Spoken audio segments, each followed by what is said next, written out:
do I want to frame this up? We teach our boys that, men don't cry. Even when I start my therapy sessions with new clients. Let's talk about cannabis. Yeah, it's time to become a martyr.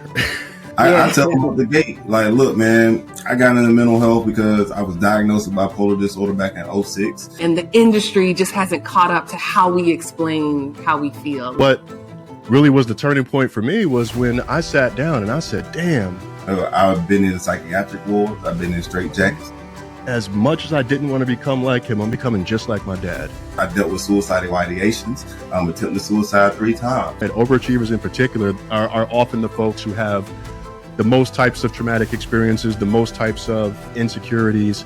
Tried to overdose on pills twice, and the last time I put a gun in my head and pulled the trigger.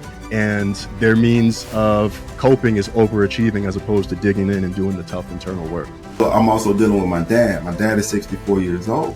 This year, he just told me he loved me. Come on now.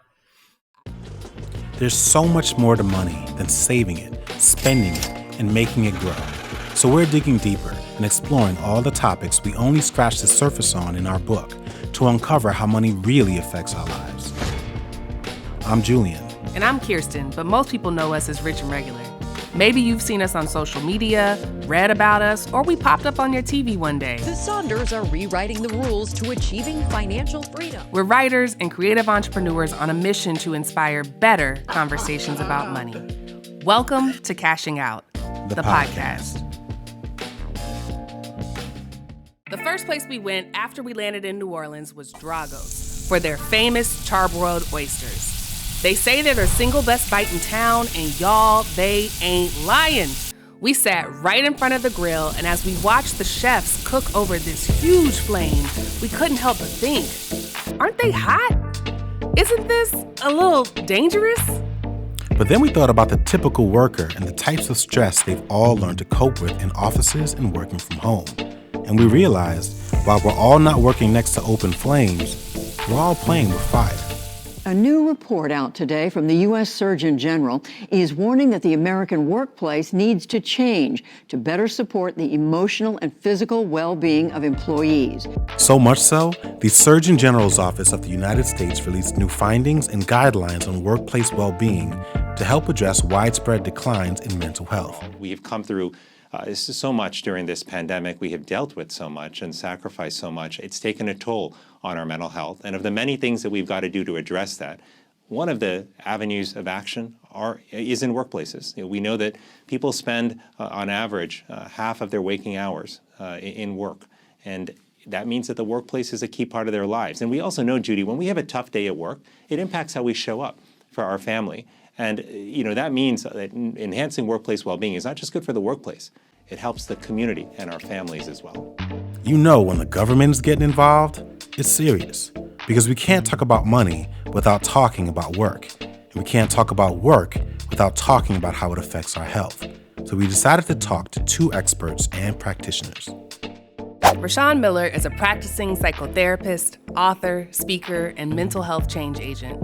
He's also a fellow Tar Heel and the founder of Eustress, a nonprofit organization that raises mental health awareness. Rich Jones is a creator, speaker, wellness coach, and founder of Find More Balance. He's a Masters All-American, national champion in track and field, and the host of The Mental Wealth Show, a podcast at the intersection of mental health and high performance. Hey. How's it going? It is going great. It is going great. Ooh, I look greasy as hell. That coconut oil did a little too much on my face. I'll be right back, y'all. You look moisturized. Yeah, no. That's not the type that I like. I'll be right back. All right. I'm wondering, when you look back to your work environment, were there things at work or in your work culture that may have contributed to your mental health in a negative way? Or maybe if you put it another way, are there some blind spots that people tend to overlook when it comes to how work may be contributing to a mental health challenge that they're experiencing? Yes. Yes. So short answer, yes. I know you have, confidentiality and doctor-patient privilege, like don't get sued, but I'm just wondering if you see any patterns with Black professionals or with any professionals where work or their jobs or the things that they're asked to do in the workplace or even the culture of the workplace isn't helping. All the time. Because of the fact that a lot of times people are not working in spaces that are conducive to us being human beings, right? So we're working in models where it's production based or it's all about the bottom line. It's not going to say, oh, you had a rough night. You didn't sleep well last night. So just take it a little slower this morning. I'm like, nah, I need you to get this report done. I need you to, have all of these things. You need to still be on this meeting or you need to do this, that, like, so it's not conducive to those particular things. I spent a lot of my career in the wrong jobs, and I didn't know that they were the wrong jobs until I learned about the PTSD. So coming out of school, I went into sales, doing phone blocks, dialing for dollars. So for somebody who has a severe aversion to rejection, like because of past circumstance, probably like, yes, you can overcome and all of that nonsense, but like probably not the job for me at that time in my life. And then to go to a staffing agency, which is even more dialing for dollars. And all I do is spend my time on the phone, calling people, coming home exhausted, wondering why I didn't have the energy that other people had. Like a lot of it was me feeling different, not even just because of the skin tone, but because of the way that I worked or the way that I felt that I couldn't work. So it created I feel like other people had a positive perception of me, but for self, I had a negative perception because I felt like I was looking at what normal looked like and I wasn't that.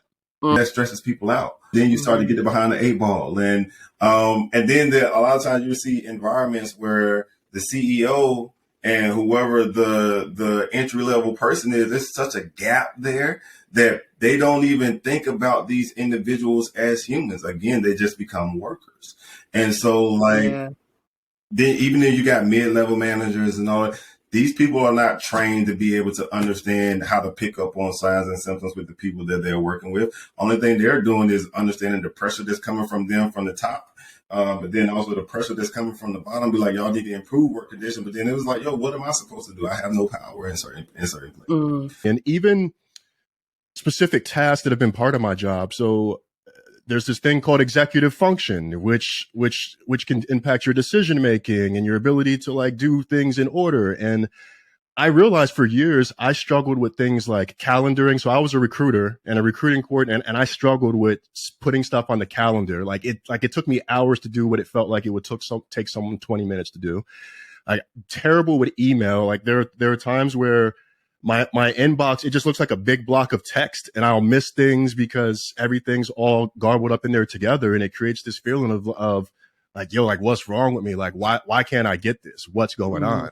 And so a lot of us are walking around with conditions that we don't even know that we have. And we're walking around with our own answers. We just haven't done the research to tap into it and get to the root of what we need to so that we can actually start the work. And whether it's a healing journey or it's just starting a medication or it's making some other type of lifestyle change, but we're walking around stressed out, anxious, struggling, not speaking up in meetings for fear of what people may think, not just because of its work, but because of all of the internal thoughts and beliefs that one might have about themselves. So yes, it's impacted me throughout my career, and even it continues to impact me to this day. When I was growing up, because I was smart, my mom and dad used to tell me, or the people in my hood used to say, oh, you gonna be a doctor, you gonna be a doctor, So I pursued this for the longest. And, a lot of times luckily, I say luckily for me, my last suicide attempt was right before I was about to go to dental school. Right. Wow. And so that changed my whole perspective as far as what I wanted to do in life. Now, if that didn't happen, I would have probably ended up going through school and all of those. And I would have ended up in a profession that I didn't like, but I made money doing it because somebody, when I was younger, told me that's what I was supposed to do. That's what you got. You got a lot of people doing that never had that real opportunity, especially people that look like us, right? You never had that real opportunity to explore what you truly like and find ways to make money from what you truly like. Yes. Because we either gotta take care of our family members, or we got kids that we feel like we got to take care of. It's so many different things that can put you in a position of a job that you're dependent on a check to live. And that's what some of the things that it creates a lot of stress for. If you were raised to be independent and self-sufficient like I was, admitting you need support can feel like you're undercutting what makes you, you. So we avoid it at all costs, and we get really good at helping other people before we learn to ask for help ourselves. Simply put, there's already a lot of fear, social stigma, and ignorance around mental health. And when work is the main source of your stress, there's a tendency to ignore the symptoms altogether because everyone has to work, right? So instead of confronting the issue head on, millions of people find other ways of coping, ignoring the damage we're doing to our bodies, minds, relationships, and families. It's pretty clear that mental health is becoming more of a topic that people are comfortable discussing, but there's still a long way to go. And I know that you're a psychotherapist, but what's the difference between a counselor, a therapist, a life coach, a psychotherapist? Like what is unique about kind of your discipline? It's a great question. I would say one of the things when it comes down to therapist, counselor, psychotherapist, those terms are normally used interchangeably. But then, so for me, my professional background, my degree is in clinical mental health counseling. And so that's why you will hear people that use the word therapist, psychotherapist, or a counselor. But then you have some people that have their degree in clinical social work. So social workers they're more so, they deal more with the coordinating and linking of care. Some of them have that clinical background where they can actually provide the therapy and understand what the one-on-one work is like. But then they also have the psychiatrists. Psychiatrists are actual medical doctors, and they actually do their training in psychiatry to understand these are the ones that prescribe medication. Gotcha. And so then you got psychologists. Psychologists are the ones that do a lot of the testing. So, people that do ADHD testing or testing for autism or, educational testing, all of those particular things. Those are individuals that do that. And then a lot of times with life coaches, honestly, with life coaches, they don't have any clinical training per se. There is, a lot of misconceptions about as far as like you see certified coaches and all of those things, but there is no board of ethics or anything for individuals that are life coaches. Right. So that's a major difference. So for me, I have to abide by certain laws and stuff to keep my license, and understanding the weight that comes with being able to provide this service for individuals. And I think that's one of the most important things. But everybody has their role, I feel like, because a lot of life coaches and things, they have their own lived experience. I just caution individuals to, stay in your lane, because it can get very murky when you're dealing with someone who may be dealing with possible suicidal ideations or anything like that. And then you're over your head and you don't know what to do. So making sure that you have colleagues that you can tap into and refer people out when it's above your scope. Yes. Yeah. Does the symptom or the experiences of the person kind of dictate the starting point? So if they're just looking for an outlet, a sounding board, would they lean more towards talk therapy versus if they're experiencing something more, I'm going to say extreme, like suicidal thoughts or disassociation, they might start somewhere else? Honestly, it depends on how comfortable the person is when it comes down to addressing mental health, period. Yeah. Because a lot of times people don't even want to talk to a therapist, or, they don't want to, even if they're dealing with something that may be more severe, they still don't want to talk to a psychiatrist or any of those things. That's why you see a lot more people lean towards more so of the life coaches and stuff, because it's not as stigmatized, or they feel like they're more relatable and all of those things. But let's be real too, is we don't have a lot of Black therapists. So if you're going to find more Black life coaches out here, that's what they're going to lean towards. They feel like they can relate to them no matter what their credentials may be. So that's where you find a lot of people jumping into that coaching space a lot because I mean, it's a need there, but you're filling the gap. Yeah, to fill in the gap, but then also there's a low barrier to entry there. Yeah. As well, because there is no real schooling or anything that goes behind that. So people from a lay person, they may lean more towards a coach because they feel like they can relate. They feel like they can just let stuff out or whatever. But then from my standpoint, and especially the way I approach therapy and the way that I deliver my own messages, people will come to me first, because of how I approach it. And that, I'm relatable. I'm still able to talk to you just like, you my homie or whatever. But I understand that clinical knowledge. I'm not going to spit clinical jargon to you, but I will get it to you the method that you need to get it to you.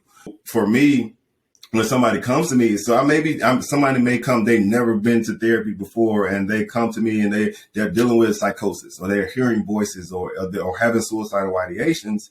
I don't mind talking to them or whatever, but that gives me an opportunity to assess what they may need from there and then develop an actual treatment plan.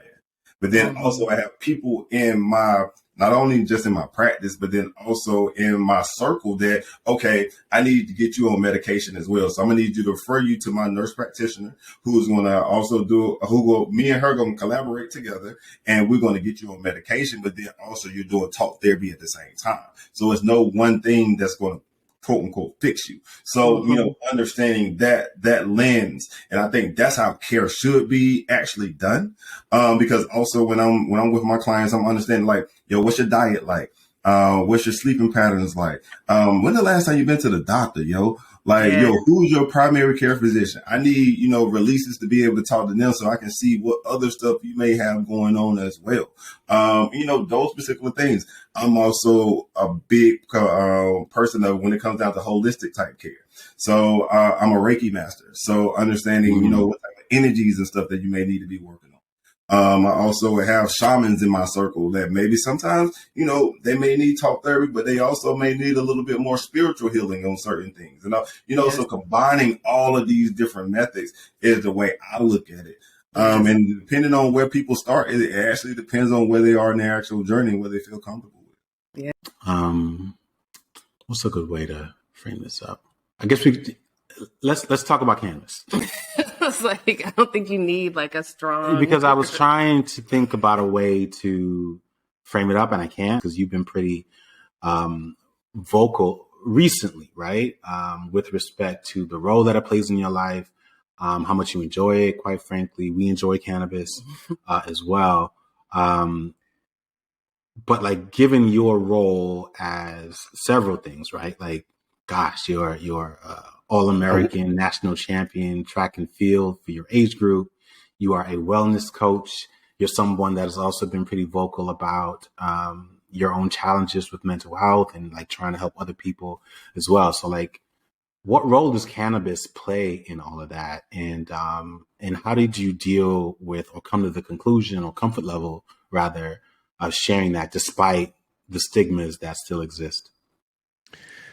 Yeah, the thing with getting into cannabis, that was really a surprise. That was something that I picked up as a way to kind of cope with some of the mental health challenges that I was having that I don't even think I realized that I was having at the time. So I was going through a period of high anxiety. So this would have been probably April, May 2021. So it was a period where I was having real high anxiety, even though I had just started this role that I thought was the not dream role, but the most purpose-driven role that I've ever had in my day job career. But I was still having these anxiety challenges. And so for me, like, growing cannabis became my thing. Like, yes, there's having access to the recreational and getting the medicinal card. But for me, it was growing that actually became therapeutic. Like, not so much using it, but the process of having something to take care of. It became part of my routine in the sense that I would start my morning by going out into the garage, because that's where it was, going out into the garage and spending time with the plants, whether I'm watering them or seeing how much they've grown. And it's crazy for me to have been going through this journey and to at some points while growing these plants, see them kind of mirror where I was like in my own healing process and like where I was in my own journey. And then also I am not going to compare it to parenthood, but also even making mistakes, because there are times I almost killed these things. You know, there are times that I almost killed these plants and got all upset with myself and beat myself up over it, thought I did everything right. And so for me, it started with it being meditative as part of my wellness, but then it became like more of this was illegal, like this natural thing that grows from the earth. Like I could tell everybody what's in this. I could tell like I know exactly what's in this. Whereas like pills, medication, some of the other things we take, we have no idea what's in that. And for me, that's part of what's gotten me to become a much stronger believer too, is like this realization of like this one, it's helped me as someone who deals with complex PTSD and also someone who has ADHD. And also as someone who has dealt with sleep issues for years related to the PTSD. And a lot of those sleep issues I had over the years, I didn't even know that was because of the PTSD until September of 2021. So that's how it's kind of become a thing for me. I live and breathe mental wellness, but then also a lot of the stuff is based off of not just my clinical knowledge, but then based off of me continuing on my own wellness journey and understanding the things that work for me. And so that's how I'm able to talk about it so candidly, because like, I do the same stuff. I journal every day. I color. Making sure that I work out. I still take my meds.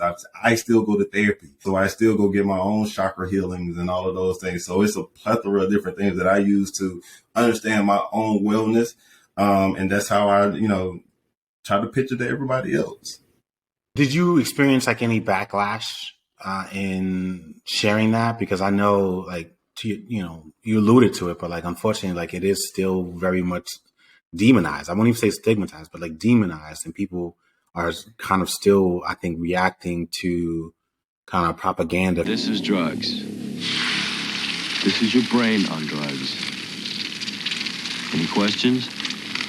I just love the fact that like you're a literal all-American at your age group, right? So like you're debunking that myth, right? This idea that if you use cannabis, that you're just like someone who's a stoner that sits on the couch, that isn't active at all. That is quite honestly the opposite of wellness, right? So Sarah, what's going on here? Sarah? She won't answer you. Or she can't. Why not? This is the way it's been since she started smoking pot. From that standpoint, you're doing it, but you're also someone that is thriving in your career and thriving, quite honestly, as an entrepreneur. You're doing both. Right.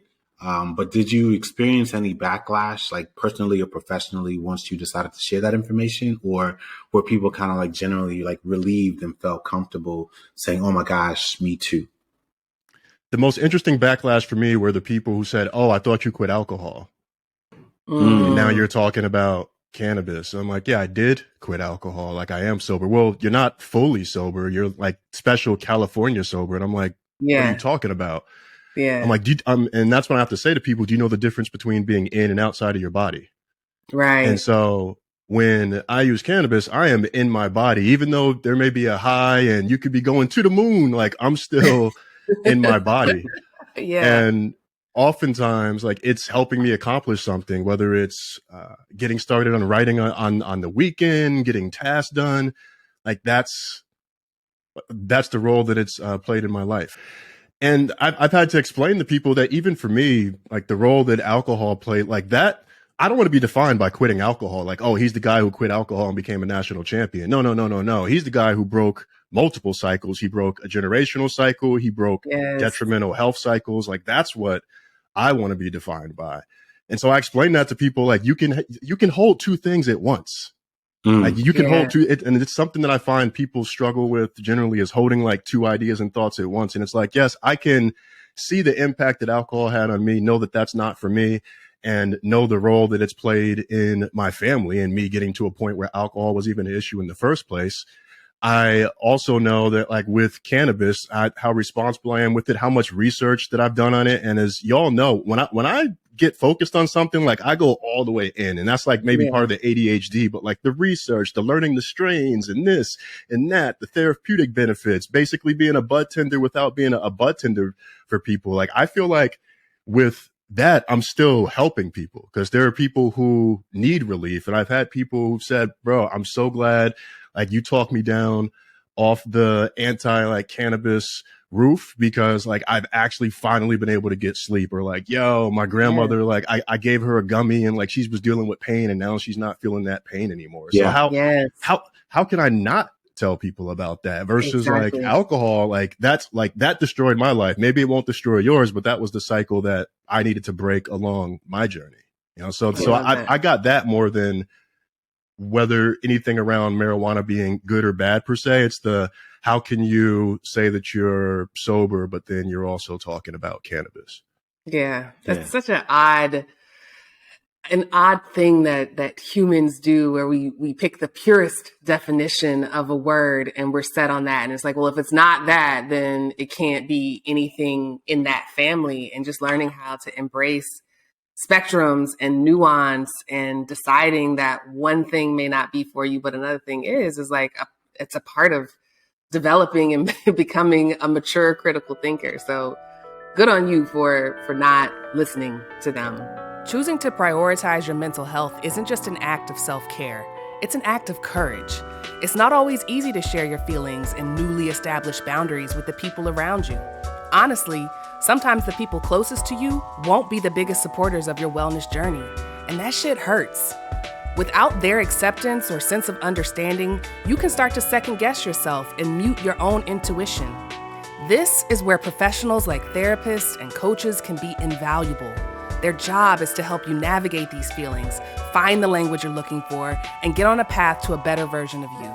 And it's interesting because it's almost like the paycheck and the feedback loops that you get at work kind of stop you from blaming or at least attributing some of the energy drain that you feel to the task that you're doing for the majority of the day.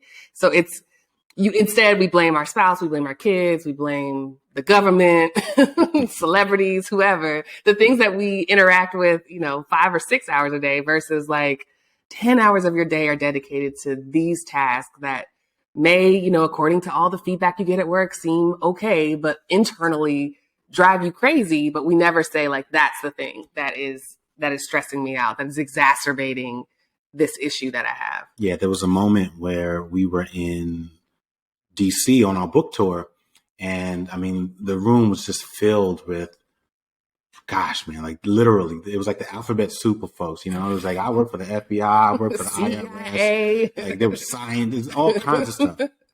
Just like the best and the best of the best. It was such a great experience, but the conversation transitioned and we were talking a little bit about wellness, and we shared a bit of our experience, and we did just like we did in the book. And, Kiersten was open and sharing her experiences with overwork, and literally while we were on our way to Peru, where I popped the question, we found ourselves, she was searching for like painkillers because she was working tirelessly on the plane for like the entire flight. And so then when we landed, shoulders locked up, she was stiff. And, I had that similar experience years earlier when I was in graduate school. And again, it's like in our 20s and then our 30s, right? And then I remember at kind of the worst periods in my career, and I started listing some of the ailments that I was dealing with. And for me, it was like the eye twitch. Like the eye twitch was the big thing for me when like out of nowhere, I just could not stop my eye.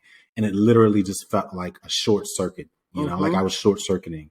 And it was weight gain for me. It was sleeplessness. I got really concerned towards the latter part when I did not feel like I had the ability to lower my heart rate.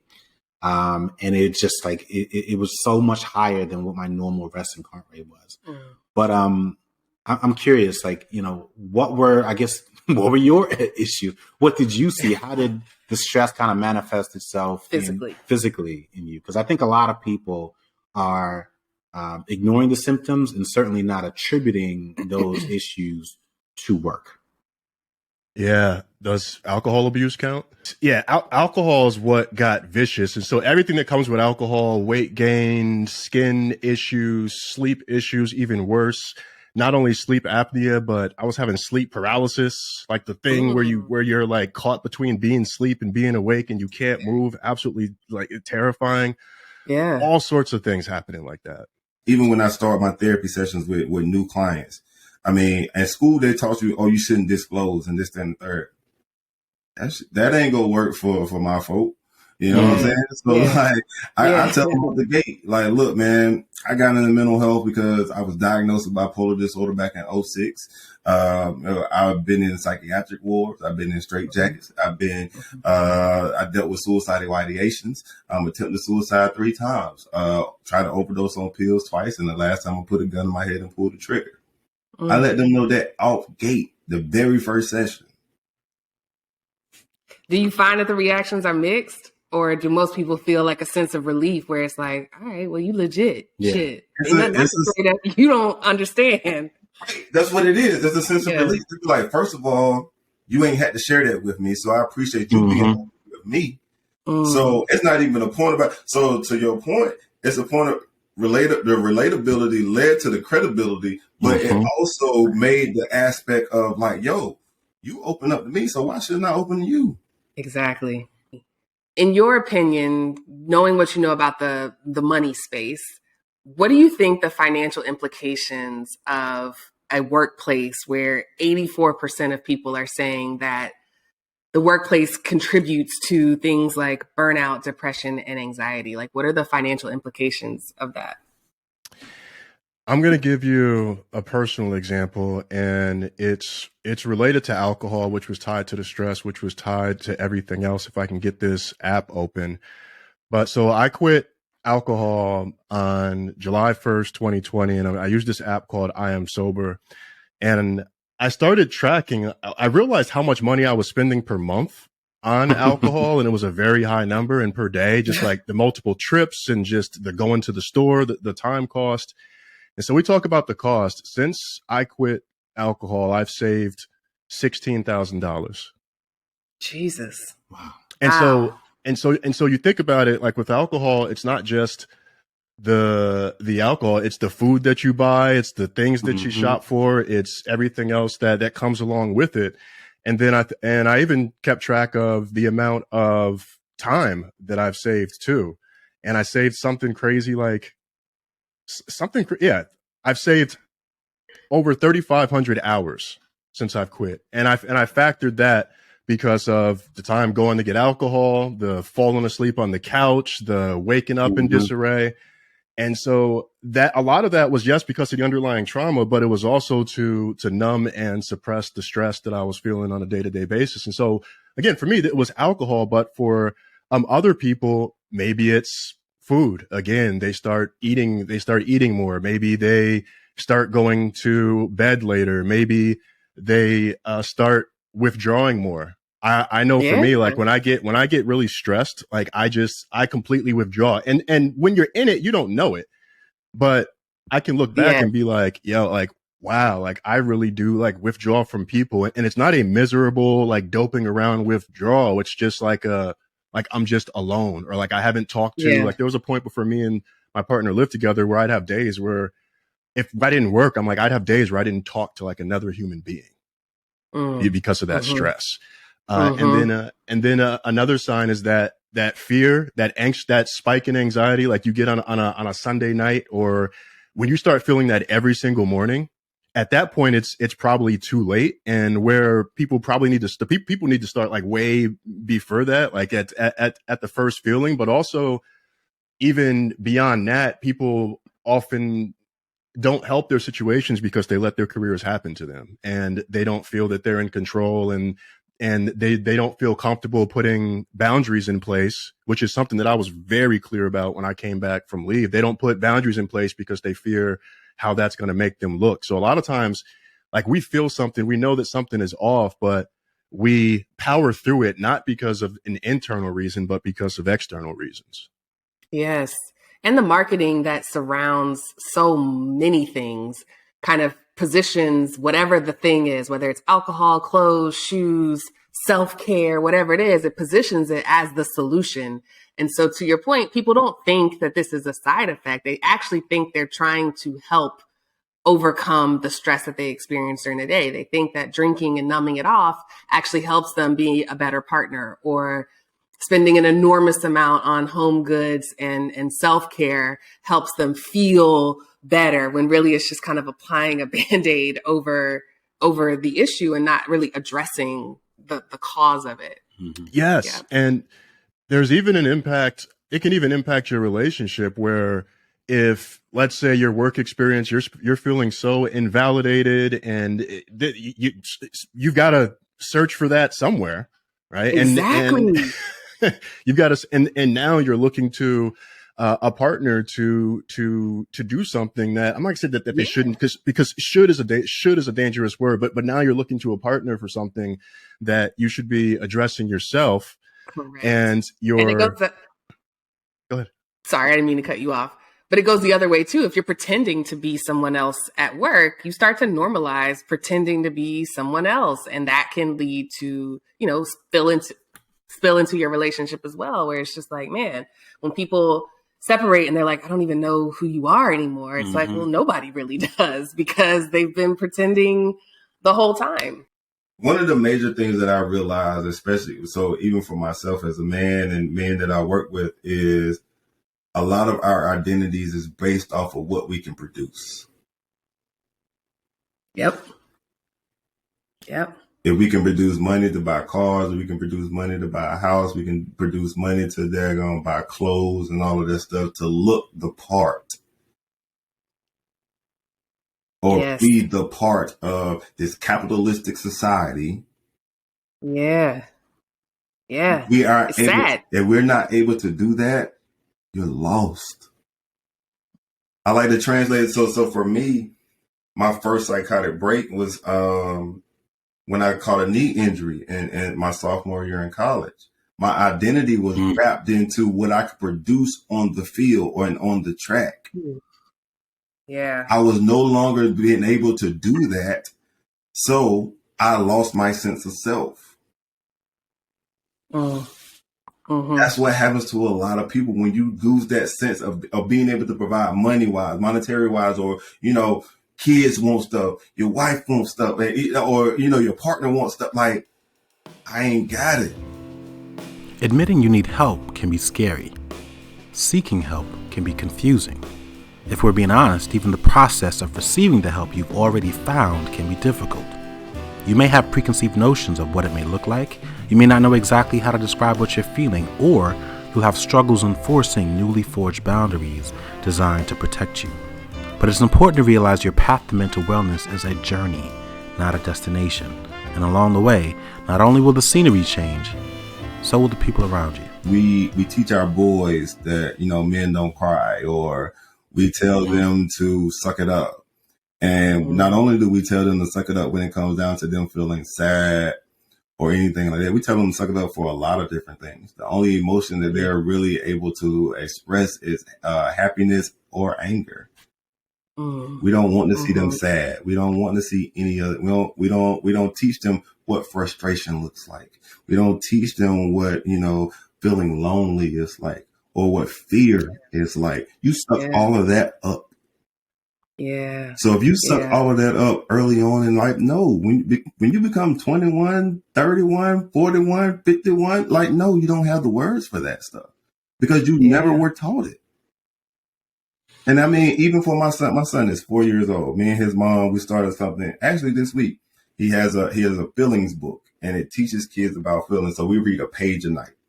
And the first page was about sadness. And, we were asking him, what things make you sad? How do you show your sadness? And I had to tell him how I feel sad. And mom said, how does she feel sad? Yesterday was anger. Being able to teach him these words early on and letting them know that it's okay to feel these things. Now, some of the stuff that you do when you get like this, swing your arms and all of that, I'm like, nah, that ain't gonna cut it, buddy. But you gotta find other ways to channel it, right? Not the swinging arms. y'all know where I'm going with that. Like, You switch on, like, all right, okay. Keep trying it, pushing it. Yeah. Everything in line with that. You got one time, and I'm gonna tell you. Yeah. So now we got to use our words. All right. Yeah. So, but like teaching him those things now. So but then now, so I'm also dealing with my dad. My dad is 64 years old. My dad, this year, he just told me he loved me. He's been in my life all my life. Wow. But they didn't communicate that. Men back then, I show you I love you because you got a roof over your head, you got food in your mouth, and all of those things. No, they don't have that language. They suppressed that early on. I just got to a place where for the first time in my life, I could tell my mom like how I felt and like have emotion behind that. And that was after I'd had a conversation with her where I had explained to her everything that happened in my childhood, and she had the response of good luck with that, as if she had no role in it. And so there was a wow, like that's the response that I got, and I struggled with that. And now I'm in a place where of more acceptance, where in the last conversation with my mom, I got to a place of, you know what? I'm never going to get her to see this the way that I want her to. Like, this is who she is. Like, she's a 75-year-old Black woman with her own trauma. I've had a chance to heal and invest in myself in a way that she's not going to have a chance to. And yeah, that's that. And I know that going forward, our relationship is changed forever. And my therapist had a good quote around this. When you think about the future versus the past, is that forgiveness is letting go of any hope of changing the past. And I realized that like I struggled with that even up until that conversation now. And even now, I know it's not going to be 6 months like it was the last time between conversations with my mom. But even now, I'm trying to get to a place of like radical acceptance where I can go, you know what? Like, that's like, yes, all these things happen, but this is my mom. I love her anyway. And I have limited time with her remaining. I need to focus on that. And even a lot of my personal stuff, the mistakes that I've made, I was able to get through that because of doing things like EMDR therapy, eye movement desensitization and reprocessing, where there's things that I've carried shame for most of my life that I've had to go back and reprocess those memories to be able to understand what the hell was a 5 or 6 year old kid supposed to do. Because also, let's say, look at it like this. That emotion or whatever, that feeling of love, you try to suppress that because it also protects you from being hurt if that individual or that whatever thing you love goes away. Yes, which they're also used to. Yes. Right. Great loss, like right. With no grief tools, with no trauma tools. Yeah. I like that you can articulate that. You know, there's a phrase, hindsight is 20/20. You have the language and the knowledge and the tools to be able to say that's what happened. But I was watching this video on Instagram the other day, and there was another Black therapist talking, and he was just explaining how Black men specifically just don't have the language. And people always tell me how you feel, but I don't know. You know, when I've seen brothers in practice, it's you have to give them the emotional chart to identify what their emotions are. And most of us, we only know how to identify with anger. And he was explaining that anger is actually like low-hanging fruit, and there's something deeper behind that. How'd that make you feel? Angry. Everybody on campus is talking about me. I'm like one of 12 Black kids. You know, I already felt alone. What else did you feel? Hurt. Do you find that to be true, that people truly don't have the language, or that the tools, the psychology workbooks and the industry just hasn't caught up to how we explain how we feel? Because my dad, same thing, where, you know, he describes, he says, and he got it from one of his uncles. His job is to keep these butts shitting. As long as these butts are shitting, as long as there's food in the house. You got food in the house and you got somewhere to shit. So like, yes, killing the fatherhood game is the butt shitting because he can't. But these are the things. These are how we express our love. So, but going back to your question, yeah, we have ways of expressing it, but it's still not a way of communicating it. Yes. Yeah. Yeah. Yeah. It's the same thing in money. We always talk about how people use shorthand, or, we know what you mean, kind of, but it's not specific enough to create a plan around. Like if somebody says they just want to build generational wealth. I just want to make good money. I just want to be comfortable. Trying to be comfortable, man. I just like, you know how it is. Another day, another dollar. And it's like, but you're not saying nothing. Like, I know what you mean. Yeah. But you're not communicating. Like, I don't know if I need to have a one-on-one conversation with you or 301 or just like, I don't know. We're somewhere in between. I don't know. Yeah. But then also, so to that point though, I'm gonna speak for myself. I'm scared as hell to talk about finances. Yeah. Really? Some people are scared as hell to talk about their feelings and emotions. Yeah. I feel more vulnerable talking about my finances than I am about my emotions. Wow. I can understand that though. Right? Because you're probably, look, let me psychoanalyze you. Let me tell you what you got going on. But no, but it's stir it up. The seed. But no, I think it's just like anything else where you have benefited from the work that you've put in that lane, right? So that is likely how you are sort of gauging or measuring what it takes in order to have a certain level of expertise or to walk with confidence or to act in confidence and, those kinds of things.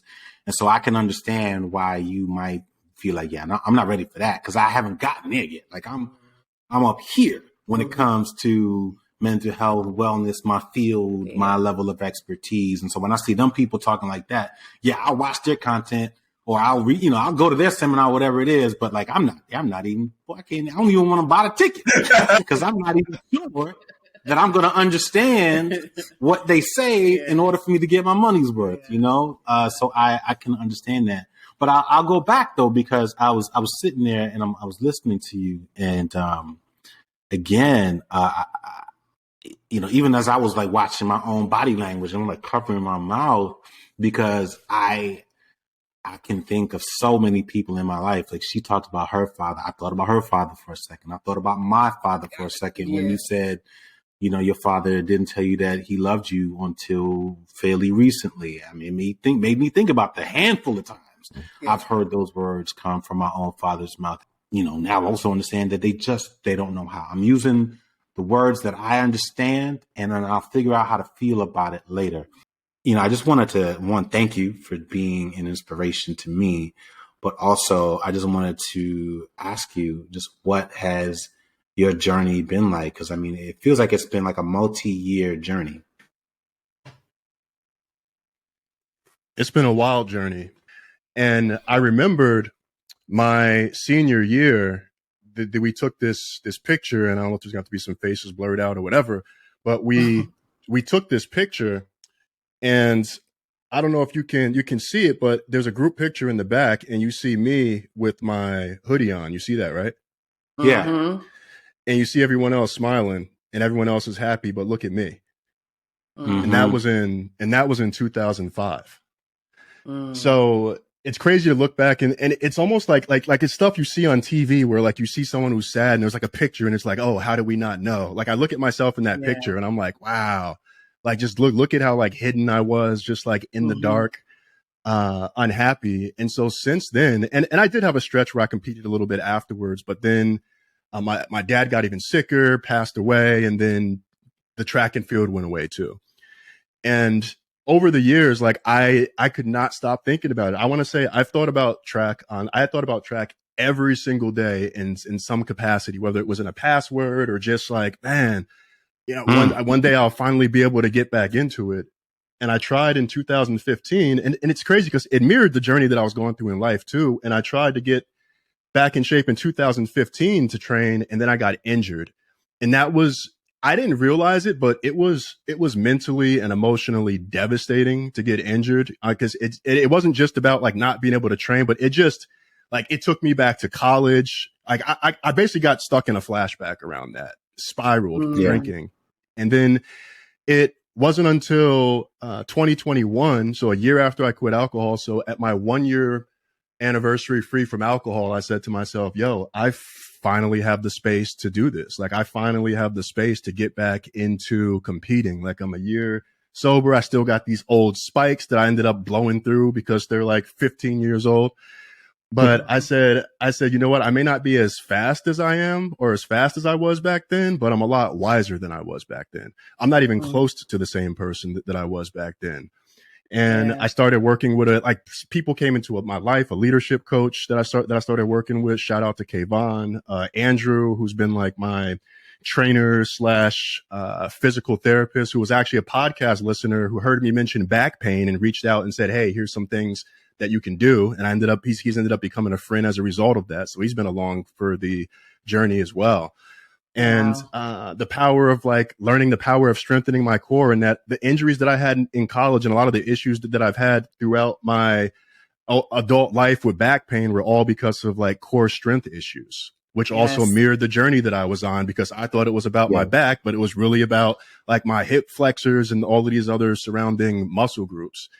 And it's crazy to me because like that first meet I competed, which I didn't even like jump well. I was just thinking to myself, like, man, like I'm actually like, it was just crazy to be back, like just like on a runway, just like, yo, I never thought I'd be doing this again.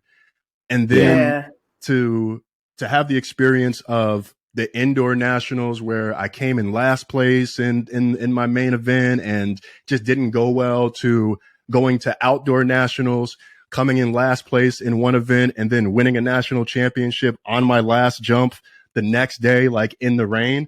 Like what, like how I could not write a better story than the way that worked out. And for that to parallel the healing journey as well, even down to a point in the season where I injured my hips. And if folks may know, like hips are known to can store trauma. Like they're a spot that can store stress. So there was a stretch where I was really deep in the healing journey. I'd had that first conversation with my mom and I got injured a week later. And then I was down for 10 weeks, but I was healing physically and I was also healing from that like first conversation. So even the way that that's paralleled, it's just worked out. It's worked out crazy to go from like that picture to being an All-American in a different event. I was a long jumper in college and this was the triple jump. So to go from being not competing at all to being an All-American to then winning a national championship all in a year. Like who does that? Who does that? You do. Like you do. That's amazing. I know that sometimes the issue isn't just that, hey, there are people that are dealing with challenges, but sometimes it's not for me. It's for someone in my life, like a loved one. And I know in your book, you write about how to help people who are trying to help somebody else. How do you do that? Like, that seems very hard to do. I get this question a lot, man. I would say one of the major things is you got to lead by example. Yeah. And you got to do your own work on your own self. That's it. Whether that be in romantic relationships, friendships with your kids, anything, like a lot of times you seeing what part of the puzzle you fit into their life. And that's mean you doing your own work and understanding how your own upbringing made you who you are. That makes you empathetic to where they are. Me going through my own journey, understanding how, the way my mom raised me or the way my dad did me or didn't do for me, or being the only child or being molested as a kid, or any of those, how those things shape who Rwenshaun Lamar Miller is to this day. Allows me to be open to hear y'all's story. Allows me to be open to understand that person, whatever they may be doing to me, or they may be trying to cuss me out, it ain't got nothing to do with me. It got something to do with something that they're dealing with in the past. I may have triggered something within them, but it ain't got nothing to do with me. And I don't take it personally, you know? But then also understanding that, you know, Julien, if me and you kicking it or whatever, and I need you got something going on, and I want to, like, bruh, like, I need you to calm down. I think you might need some help. Understanding that I might not be the vessel to do that. Yeah. I may need to reach out to Kiersten and be like, Kiersten, I need you to talk to Julien real quick about this. I noticed this. I gotta remove, if I want to truly help, I got to remove my ego from it and understand who is the best person to really disseminate that information. Ooh, a word. And they got to do it the way that they do it, right? You can't feed them lines. You can't be like, mention this. Don't forget to say this. Right. So so those are the things that, you know, when you can put resources in their hands and all of those things, but then also go to them and ask them, how can I support you? Because I'm concerned, I love you, and I want you to get what you need. Yeah. Support may look like, yo, I just need you to come sit at the house while I clean, and don't say nothing to me. Just kick it. I don't need you to talk. I don't need you to do all of those things. But it's or support me. It's my first time going to therapy. I don't want to go by myself. Can you just go sit in the waiting room with me? Yeah.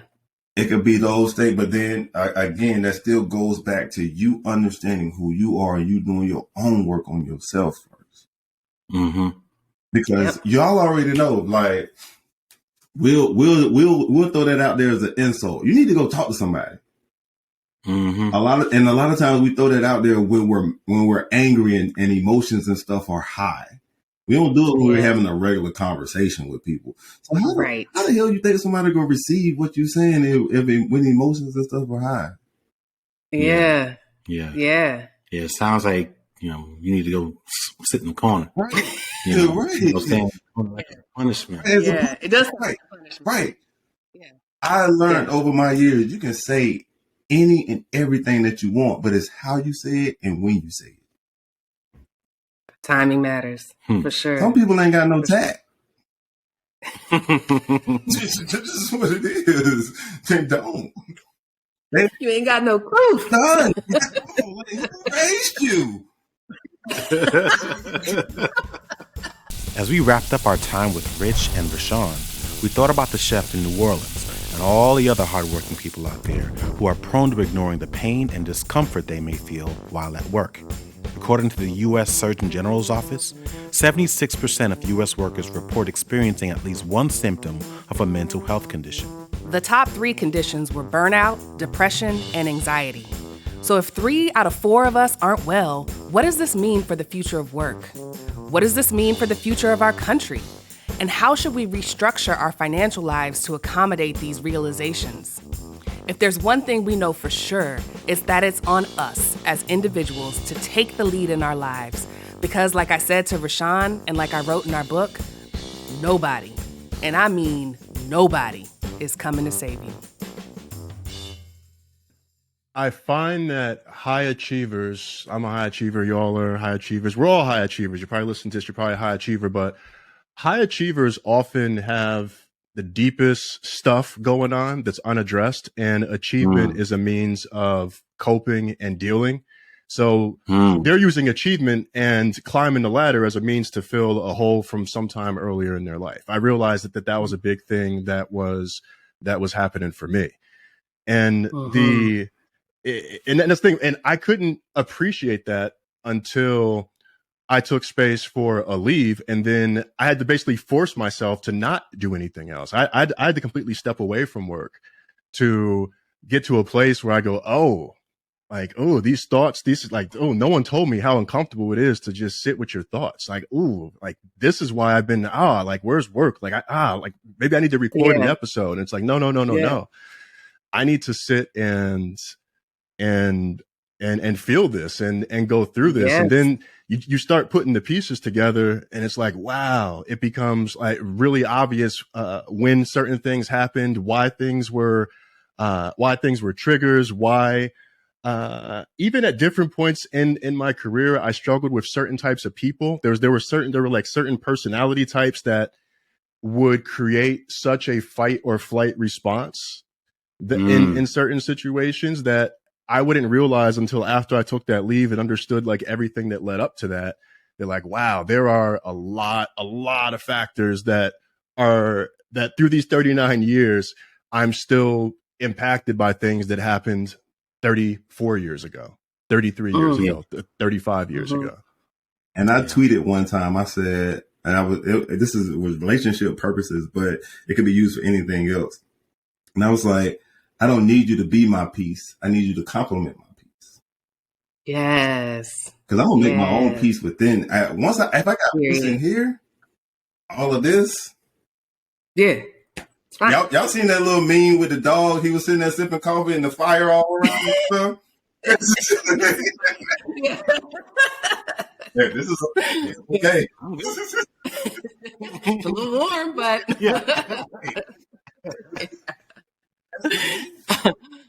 a lot of the time that I spend working with people is really helping them debunk myths because they feel like there are certain things that they should be doing. And as soon as I hear that, I know that it's something external. Like, oh, I need to get in better shape. I should be going to the gym, or I need to. And need to is another phrase you hear. I need to go to the gym. And it's like, well, why do you need to go to the gym? Well, because that's what you have to do to get in shape. Yeah. Says who? Right.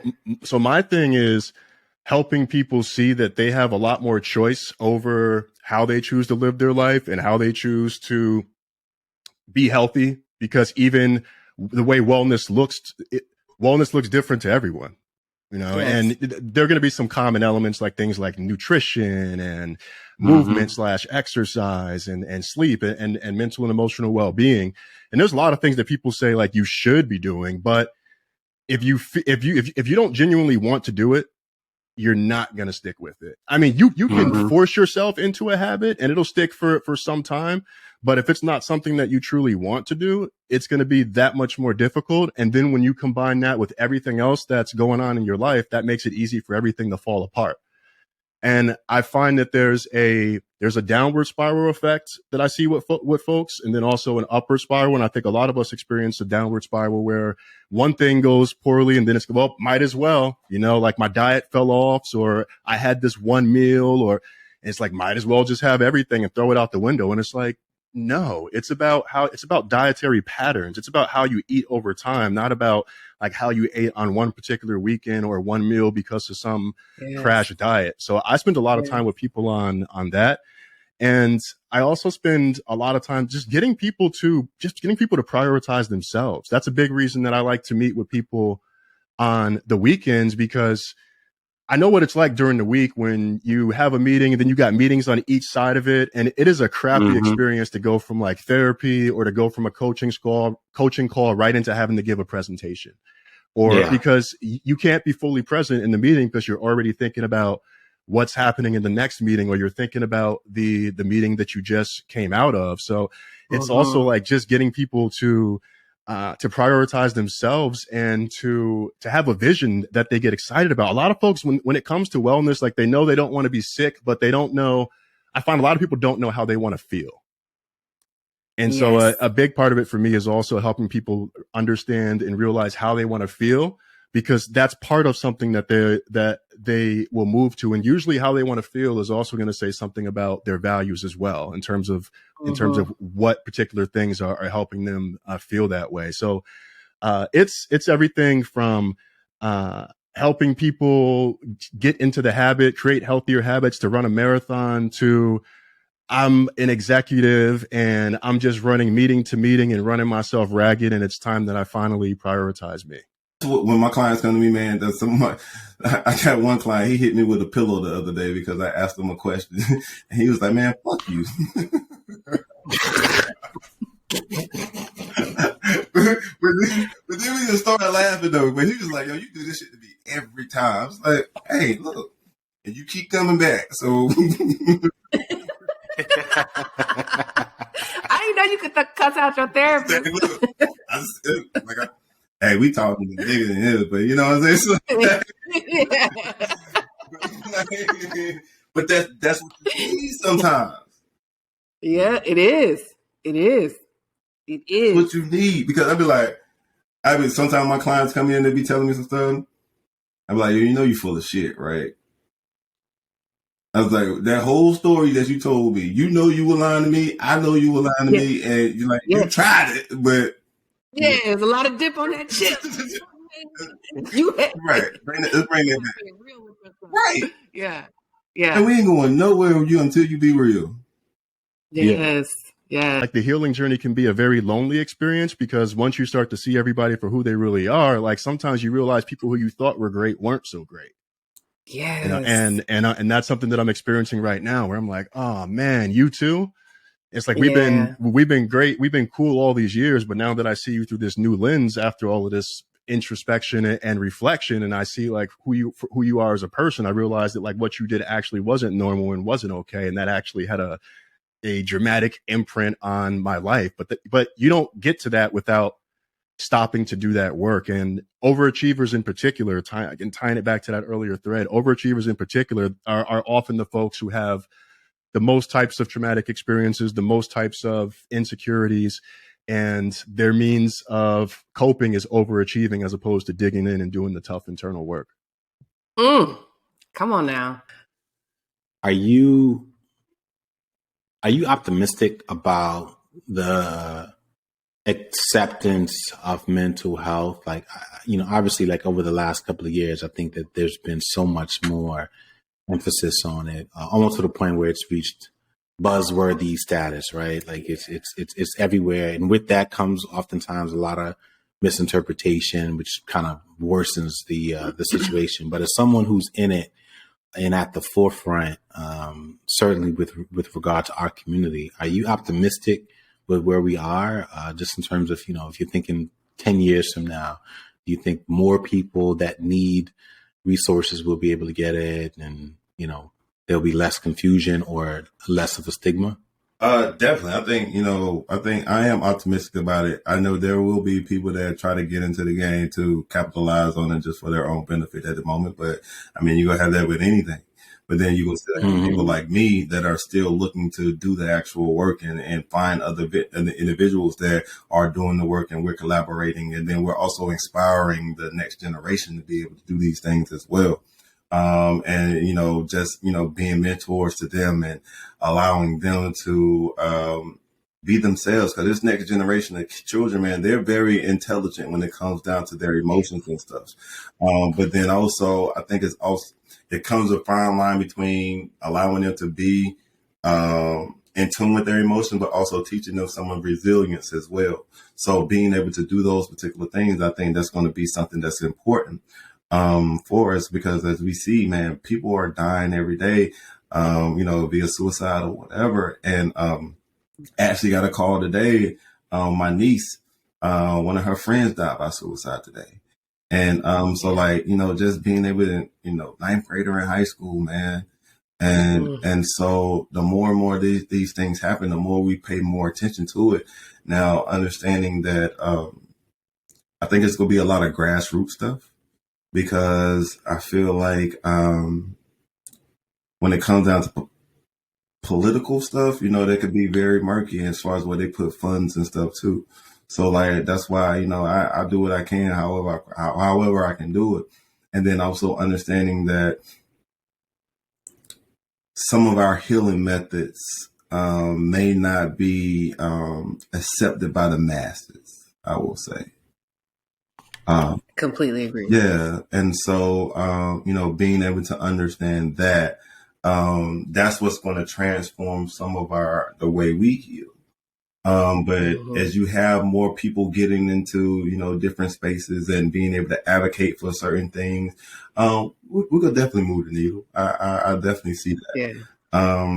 Because let's see now, I was in Duke Medical Center in their psychiatric ward in 2006. So that was 16 years ago. So to look at from 16 years ago where we're at now, yeah, I'm definitely optimistic as far as where we're going to go with this. How fast? I don't know, but definitely optimistic. I was literally thinking about my brother as you were talking, because it's like, this is you are him. Yep. Like he is you. I mean, not literally, but like, like I just can't wait for this to be live, because it's like there are men who will be silently or not so silently nodding their heads. Like, I see myself in your story. And that's what we wanted from the series, is just more stories to show how people are like making this life thing work for them. Yes. I think this is going to help so many people. Thank you for doing it. Thank you for being so candid and aware and honest. Yeah. Man, again, just like from the first time I met you, just think about the difference from the first time I met y'all till now. Yeah. Like, it's just. This feels like the first time. But then also, I think about like we are in the middle. We are in the middle of generation between taking care of our parents, and then we got kids, and all that stuff, and we're talking about it. So we're bridging. Yeah. You know what I'm saying? Certain gaps, because like I said, even being able to have my dad tell me he loved me, or my dad hug me, even though we're not talking about mental health, I know he now has certain languages and stuff that he never would talk about before. Yeah. Yeah. So like even small, like I'm teaching that old dog new tricks. You know what I'm saying? Yeah. Yeah. Yeah. Yeah. Love it. We all we got, man. That's it. That's it. Cut. That was perfect. We hope you enjoyed this episode of Cashing Out, the podcast. To see more videos like this, please subscribe to our YouTube channel and be sure to turn on your notifications. To get your copy of Cashing Out the book, visit Amazon.com, Barnes & Noble, your local bookstore, or download the audiobook on Audible.